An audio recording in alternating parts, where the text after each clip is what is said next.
পরের লাগি খুয়াইলাম রে তারা বাজার এরূপ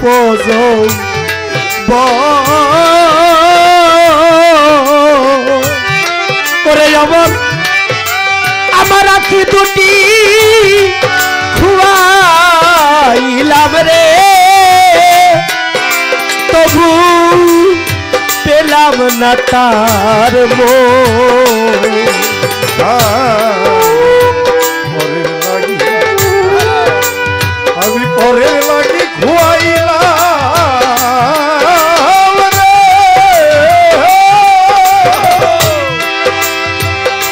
ওরে দয়া আমার এই রূপ জৈব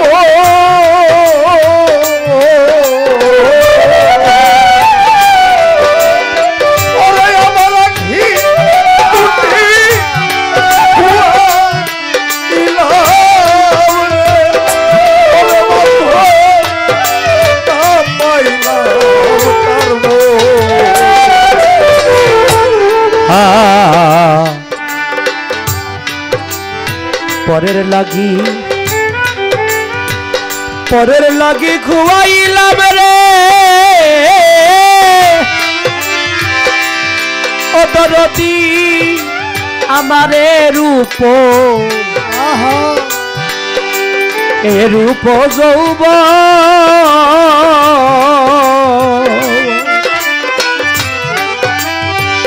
আখি দুটি খুয়াইলাম রে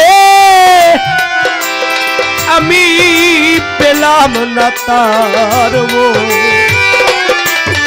ইব্রাহিম বাজার এখন শব্দ করে কাঁদতে নারী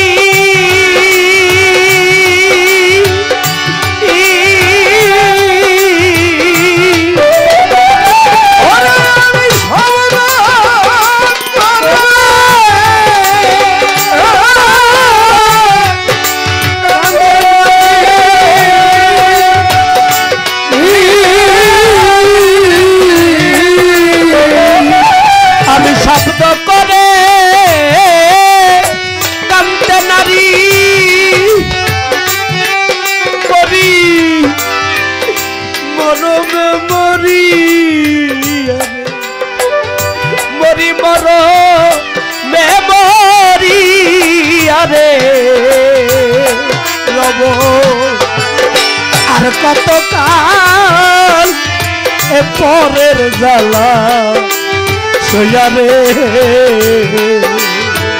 ওরে আমার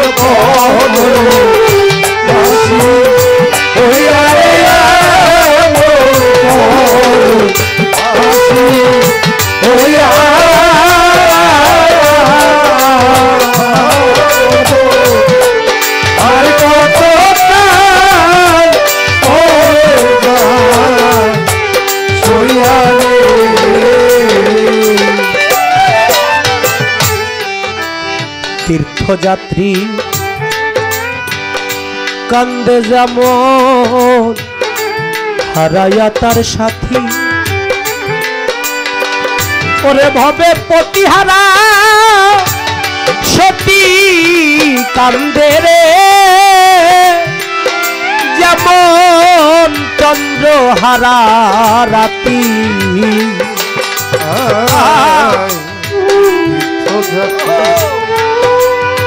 কাঁদে যে মোরে রে ওরে বন্ধু হারাইয়া তার সাথী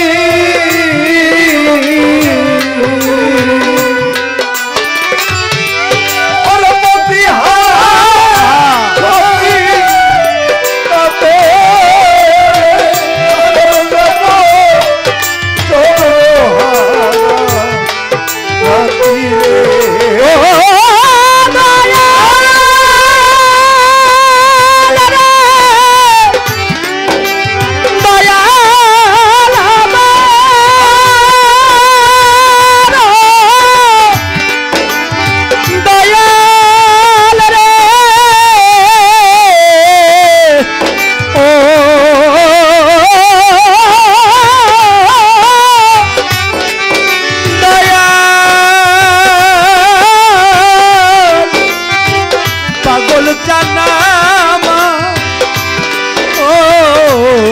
দরদি তীর্থযাত্রী, ওই তীর্থযাত্রী কান্দে যেমন রে ও দরদি হারায়া তার সাথী, পতিহারা সতী কান্দে রে যেমন চন্দ্রহারা রাতি। কাদির জানামি আর কত কাল কাঁদব দয়া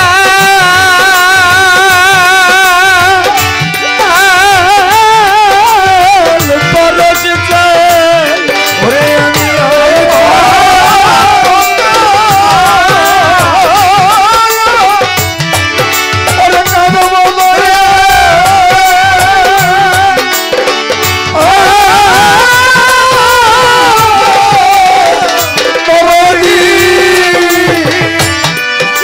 আর কত কাল কাঁদব দয়া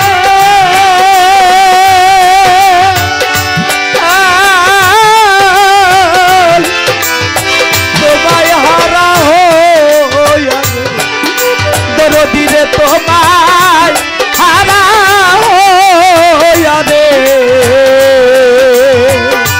আমি রব আর কত কাল পরের জ্বালা সইয়া রে ওরে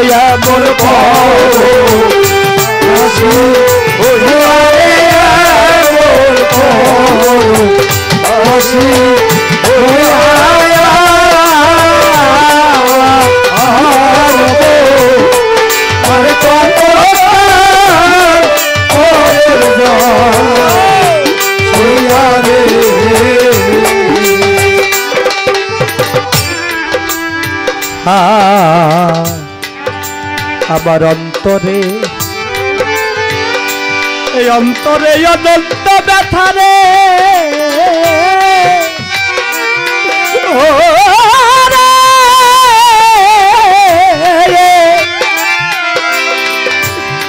আমি বসে ব্যথার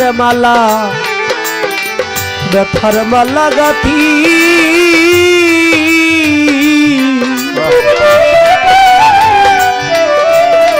আমার এই জীবনে কেউ হইল না রে ওরে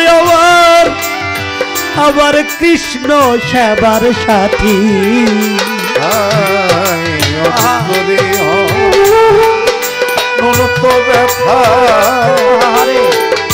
ব্যথায় মালা গাথি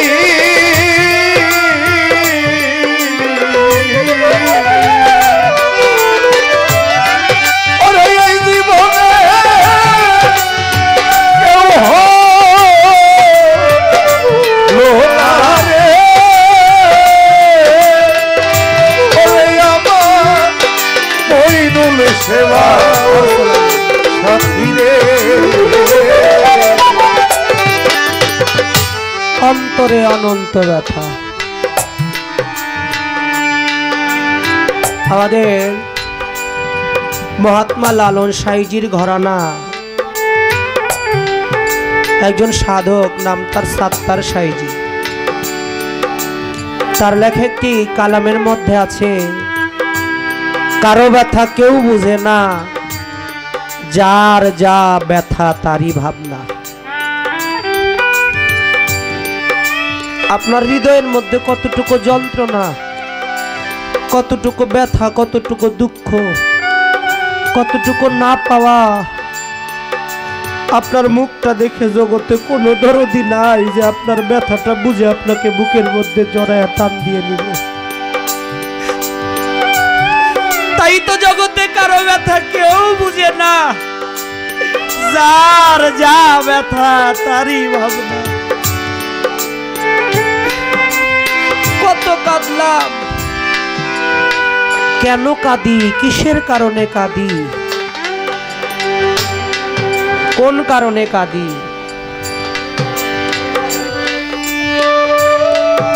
কেউ বোঝে না।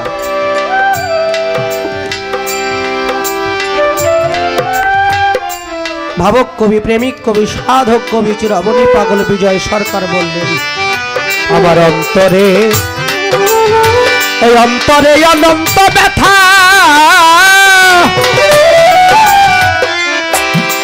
তারা বাজান আমি ব্যথার মালা, ব্যথার মালা গাথি। আমার এই জীবনে কেউ হলো না আমার মুর্শিদ মইনুল সেবার সাথী।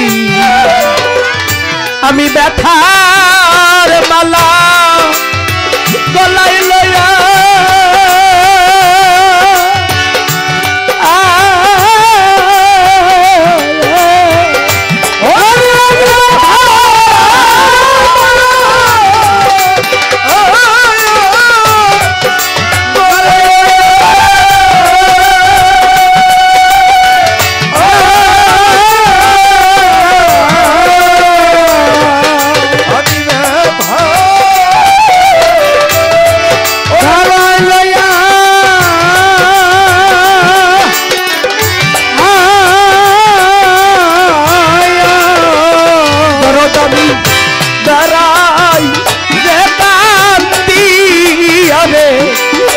আমি বেড়াই যে কান্দি আরে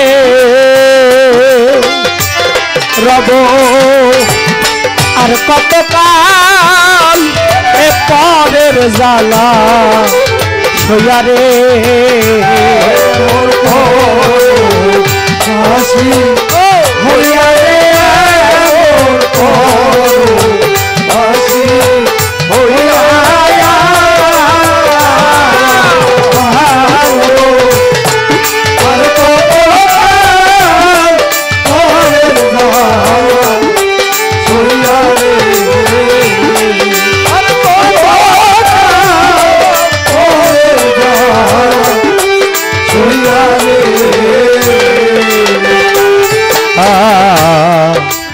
পাগলে বিজয় কর, পাগলে বিজয় বলে যত কাদা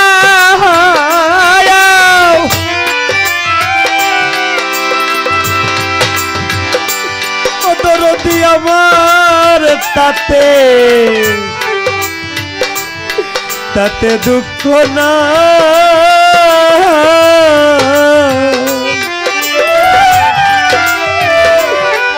সকল কান্না শান্তি হবে রে দরদি তোমায় যদি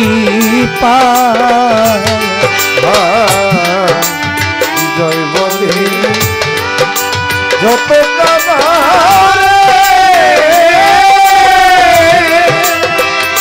ওরে তাতে দুঃখ না।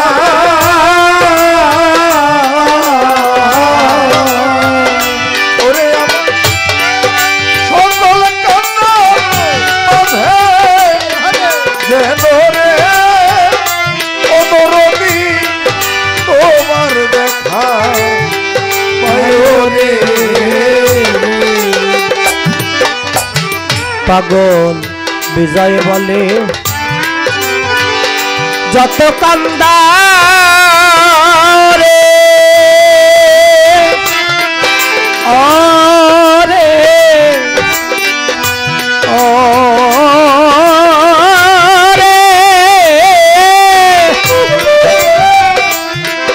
ও দয়াল আমার তাতে দুঃখ না। আমি সকল কান্না মাঝে যেন দয়াল তোমায় কাছে পাই। তুমি কুন্দি দয়া শিবে দয়া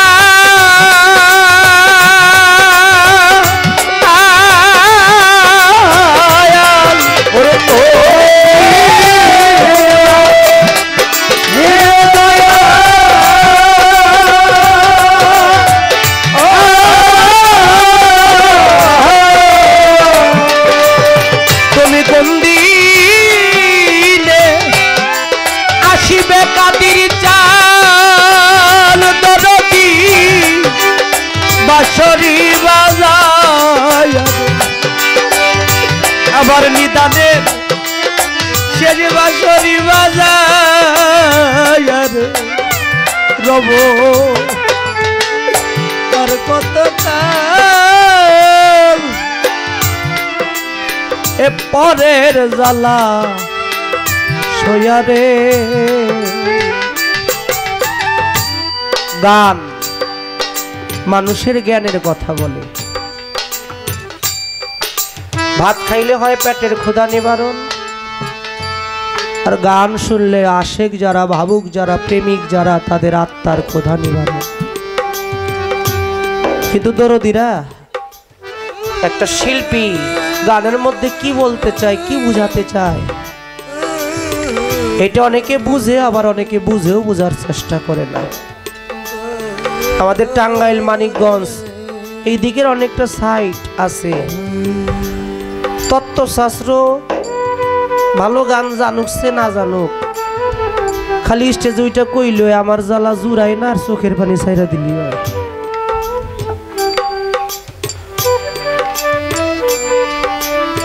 এর জন্য বাবা, আমার দাদা গুরু জ্ঞানের প্রদীপ সাধক রজ্জবালি দেওয়ান আল চিস্তি নিজামি বলেছেন, গান হলো 14 এলেমের সর্দার। গান হলো আশেকের আয়না।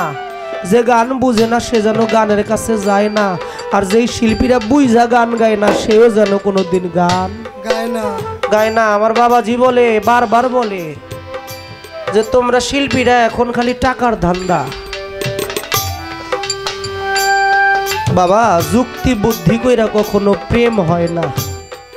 আবার একবার যদি প্রেম হয়েই যায়, সে যাই থাক, তার কাছ থেকে মনটা কখনো ফিরে যায় না।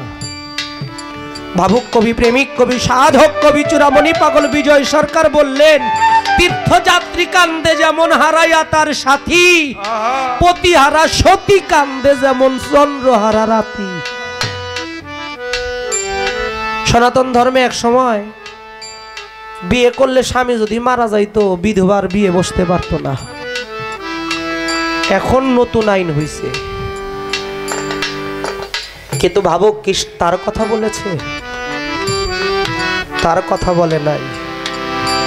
আপনারা জানেন যে একটা কথা বললে বিরক্ত হন না তো দরদিরা? আমার নবীর একজন আশেক ছিল, আশেকে রাসূল, যাকে আল্লাহ নিজে খুশি হয়ে একটা তরিকা দান করেছিল, ওয়াহেদানিয়াত তরিকা, পাগলদের তরিকা, ঘর বাড়ি হারা মানুষের তরিকা, স্রষ্টার সাথে ডাইরেক্ট একটা যোগাযোগ ব্যবস্থা। বাবাজি বলেছে তারা মুরিদ করেও না, তারা মুরিদ কারো কাছে হয়ও না। এই আশেকি রাসূল পাগল ওয়াইস করনি কেমন আশেক ছিল আমার নবীর। যখন শুনতে পেল যে আমার নবী পাক আরে হো কালে সশরীরে নাই, পাগল পাগল হয়ে গেছে, দেওয়ানা হয়ে গেছে, উন্মাদ হয়ে গেছে। বলতেছে যারে আমি ভালোবাসি, যার নাম শুনেই ভালোবেসেছি জাগতিক ভাবে, আমি যাকে জীবনে একদিন দেখলাম না, আমার সাথে তো তোমার এই কথা ছিল না, আমার সাথে তো কথা ছিল একটা বারের জন্য হলো তুমি দেখা দিবে, কিন্তু দরদি আমাকে না বলে তুমি এমনি ভাবে চলে গেলে। যাওয়ার আগে আমার নবী পাক বলে গিয়েছিল সাহাবাদের কাছে যে ইয়ামেনে আমার একটা করুণ দেশে আমার একটা আশেকি পাগল আছে, ওই পাগল যদি আমার কথা শুনে আমি চলে গেছি সে আর থাকবে না, সে মদিনার মধ্যে ঢুকতে চাইবে, খবরদার ওকে মদিনার মধ্যে ঢুকতে দিও না। আর ও যদি একবার মদিনার মধ্যে ঢুকে যায়, ঢুকে এসে যদি আমার রওজার পাশে এসে আমাকে ডাক দেয়, আমি রওজার মধ্যে থাকতে পারবো না, ওই পাগলের কাছে আবার সারা দিয়ে যাইতে হবে। অদরদি নবী পাক যাওয়ার সময়, যাওয়ার আগে তার একটা 70 তালি জামা ছিল, এই জামাটা পাগলকে দান করে গিয়েছিল। দুইজনের মাধ্যমে পাগল জামাটা পেয়েছিল তৎকালীন ক্ষমতায় হযরত ওমর রাদিয়াল্লাহু তাআলা আনহু। হযরত ওমর যখন ক্ষমতায় মাওলা আলীকে নিয়ে ওই গায়ের জামাটা নিয়ে করুণ শহরে চলে গেছে, গিয়ে লোকজনদের কাছে জিজ্ঞেস করতেছে এখানে কি ওয়াইস করণী নামের কেউ আছে? এলাকার লোকজন বলতেছে না, এই নামে তো কেউ এখানে নাই, কারো কাছে পায় না। দরদিরা আমি পায়ে ধরে বলবো যাদের যাওয়ার দরকার চলে যান। যতক্ষণ এখানে আছেন নিজেদের কথাটা বাড়িতে গিয়েও বলতে পারবেন। একটু আল্লাহ আল্লাহ রাসূলের মহব্বতটা, মুর্শিদের মহব্বতটা হৃদয়ে রাখেন না। আমার মনে হয় ওই শ্রেণীর মানুষ যারা বড় পীর আব্দুল কাদের জিলানী এক কবরস্থানের পাশ দিয়ে যায়, দেখে কিছু মরা মানুষের খুলি পড়ে রয়েছে, হাতের মধ্যে একটা লাঠি, এই লাঠি দিয়ে এই কান দিয়ে খোঁচা দেয়, ওই কান দিয়ে বের হয়ে যায়। বড় পীর মাথার খুলিটা ধরে দূরে ছুঁড়ে ফেলে দেয়। অসংখ্য মাথা, এইভাবে 3টা মাথা তিনি পাইল। এই কান দিয়া যখন খোঁচা দেয় আর ওই কান দিয়া বের হয় না।